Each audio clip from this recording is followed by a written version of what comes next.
Hello friends, welcome to study with Farru. Friends, आज हम पढ़ेंगे कक्षा 10वीं का राम लक्ष्मण परशुराम संवाद का के चौथा पद का भावार्थ। तो चलिए शुरू करते हैं।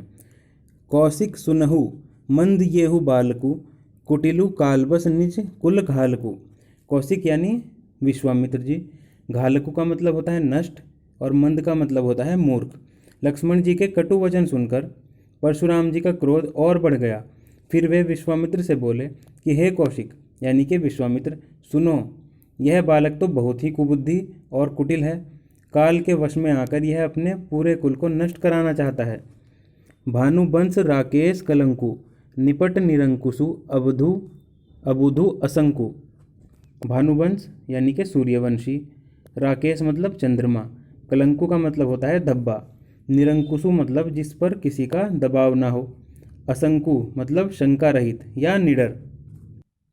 आगे परशुराम जी कहते हैं कि सूर्यवंश के ऊपर धब्बा है, जो सूर्यवंश चंद्रमा की तरह है, यह उस पर कलंक बनना चाहता है। यह बालक तो अत्यंत उद्दंड, निरंकुश, मूर्ख और निडर है। काल कवलु होई ही छन माही, कहो पुकारी खोरी मोही नाही। काल कवलु का मतलब है जिसे काल ने अपना ग्रास बना लिया है। छन मतलब कुछ ही पलों में, और खोरी का मतलब है दोष।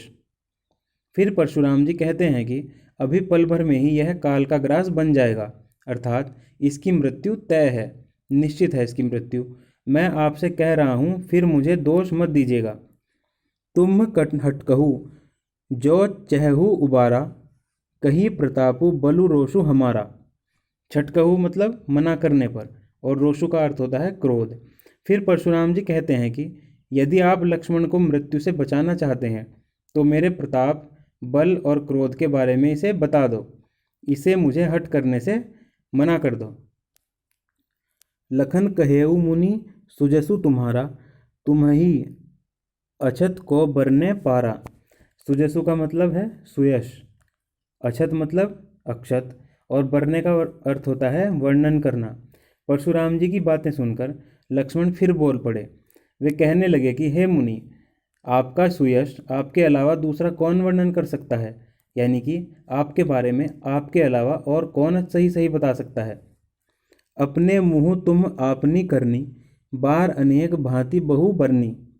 फिर लक्ष्मण जी परशुराम जी से कहते हैं कि आपने अभी तक अनेक बार अपनी करनी का खुद ही बखान कर दिया है, यानी कि आप तो खुद ही अपनी तारीफ कर रहे हैं और बार बार कर रहे हैं, बार बार बताए जा रहे हैं अपने बारे में। नहीं संतोषु तब पुनि छहु कहु कछु कहु, जनी रिस रोकी दुसह दुख सहु। संतोषु मतलब संतोष या फिर खुशी, पुनि मतलब फिर से, और रिस का मतलब होता है क्रोध। आगे लक्ष्मण जी कहते हैं कि यदि आपको फिर भी संतोष ना हुआ हो तो और भी कह डालिए। आप अपना क्रोध रोककर असहनीय दुख ना उठाइए। आप क्यों क्रोध को रोककर दुख सह रहे हैं। वीर व्रति तुम धीर अछोभा, गारी देत न पावहु शोभा। वीर व्रति मतलब वीरता धारण करने वाला, और गारी मतलब गाली। फिर लक्ष्मण जी परशुराम से कहते हैं कि आप तो वीर हैं, धैर्यवान हैं, यानी कि धैर्य धारण करने वाले हैं। आपको किसी प्रकार का शोभ भी नहीं है, पर आप तो मुझे गाली दे रहे हैं, और यह आपको बिल्कुल भी शोभा नहीं देता है। सूर समर करनी करही, कही न जनावही आपू, विद्यमान रन पाई रिपु, कायर कतही प्रतापु। सूर का मतलब है शूरवीर, और समर का मतलब है युद्ध। जनावही मतलब होता है परिचित, विद्यमान का अर्थ है सामने, और रन का मतलब होता है युद्ध, और कतही का मतलब होता है कहते हैं। आगे लक्ष्मण जी कहते हैं कि शूरवीर तो युद्ध में अपनी वीरता का प्रदर्शन करते हैं, वे अपनी वीरता का बखान नहीं करते। शत्रु को अपने सामने देखकर कायर व्यक्ति ही अपनी वीरता की डींगे मारता फिरता है, यानी कि वीर व्यक्ति कभी भी अपनी विशेषताओं का वर्णन नहीं करता।